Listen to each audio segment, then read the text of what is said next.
Nous nous retrouvons pour cette troisième vidéo. J'ai le plaisir de vous présenter les différentes formes juridiques.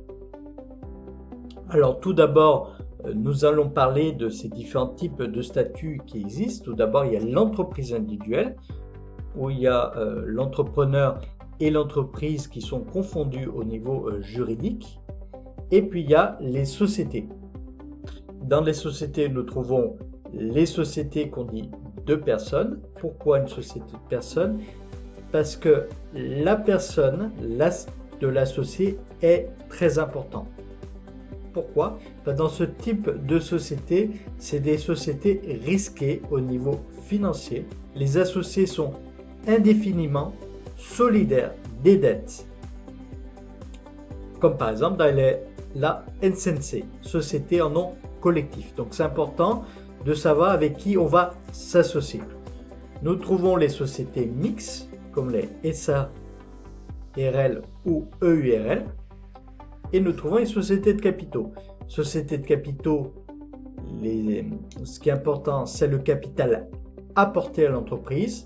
Dans les sociétés mixtes, nous trouvons à la fois ce qui est important, c'est la personne et aussi le capital. Nous trouvons des statuts juridiques où il y a un seul propriétaire, donc dans les entreprises individuelles, mais aussi le EURL, entreprise unipersonnelle à responsabilité limitée, et les SASU, société par action simplifiée. Quand on dit un seul propriétaire, ça peut être personne physique ou morale, notamment je parle par rapport au SASU. Nous trouvons des entreprises dans lesquelles il y a une responsabilité qui est limitée, donc il n'y a pas de risque au niveau du patrimoine, notamment dans les sociétés à responsabilité limitée, les SAS, sociétés anonymes, et les SAS.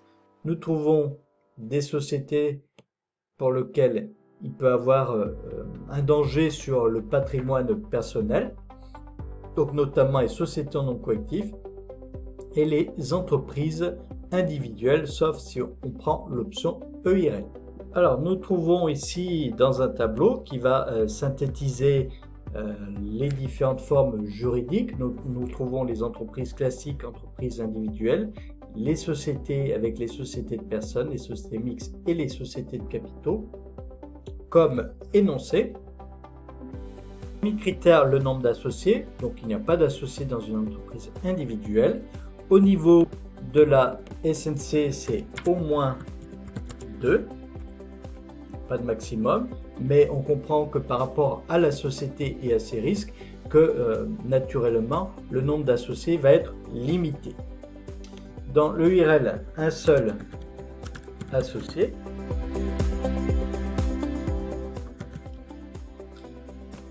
Dans la SARL, c'est de 2 à 100. Dans une SASU, donc ça commence avec au moins un seul, il n'y a pas de maximum. Dans une SA, c'est au moins 7 associés. L'objet social, c'est-à-dire l'activité de l'entreprise, donc pour une entreprise individuelle, toutes les activités peuvent être possibles. Pour une société en nom collectif, les sociétés, toutes les activités commerciales. Le montant de capital, donc pour une entreprise individuelle, il n'y a pas de capital, ça n'existe pas en fait. Pour le SNC, EURL, SARL et SA ou SASU, le capital est librement fixé à partir d'1 €. Pour les SA, par contre, c'est 37 000 € ou 225 000 € si coté en bourse. Donc, c'est la particularité des SA. Ensuite, autre critère, qui dirige l'entreprise? Dans une entreprise individuelle, c'est seul l'entrepreneur. peut bien sûr décider de confier des responsabilités à ses salariés, mais c'est lui qui a toutes les responsabilités. Dans une SNC, il peut avoir un ou plusieurs gérants. Le gérant, c'est celui qui prend les décisions pour l'entreprise. Pour une ERL, le gérant, il peut être l'associé unique ou non. Pour une SARL, il peut avoir un ou plusieurs gérants associés ou non. Associés, ça veut dire en fait qui ont des parts dans l'entreprise, sont propriétaires d'entreprise. Pour une SAS ou SASU, les associés peuvent déterminer librement dans les statuts qui va diriger l'entreprise. La seule obligation, c'est qu'il y ait nomination d'un président. Pour les SA, c'est soit un conseil d'administration avec un président directeur général, PDG, ou un directoire avec un conseil de surveillance. Concernant le régime fiscal, pour l'entreprise individuelle, impôt sur revenu. Pour la SNC, impôt sur revenu. Pour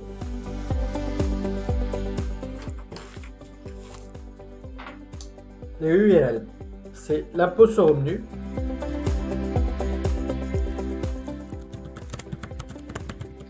Avec possibilité d'opter pour l'impôt sur les sociétés. Bien sûr, le choix va se faire en fonction du taux d'imposition, mais il y a cette possibilité qui est offerte pour l'associé unique. Pour les SARL, c'est différent, c'est l'impôt sur les sociétés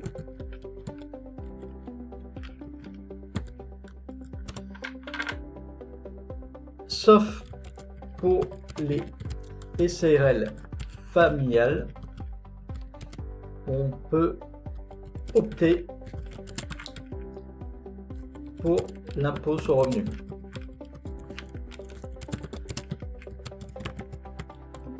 Donc il y a cette possibilité qui est offerte pour les sociétés familiales. Sociétés familiales, par exemple, le père et le fils s'associent, tous les deux sont associés.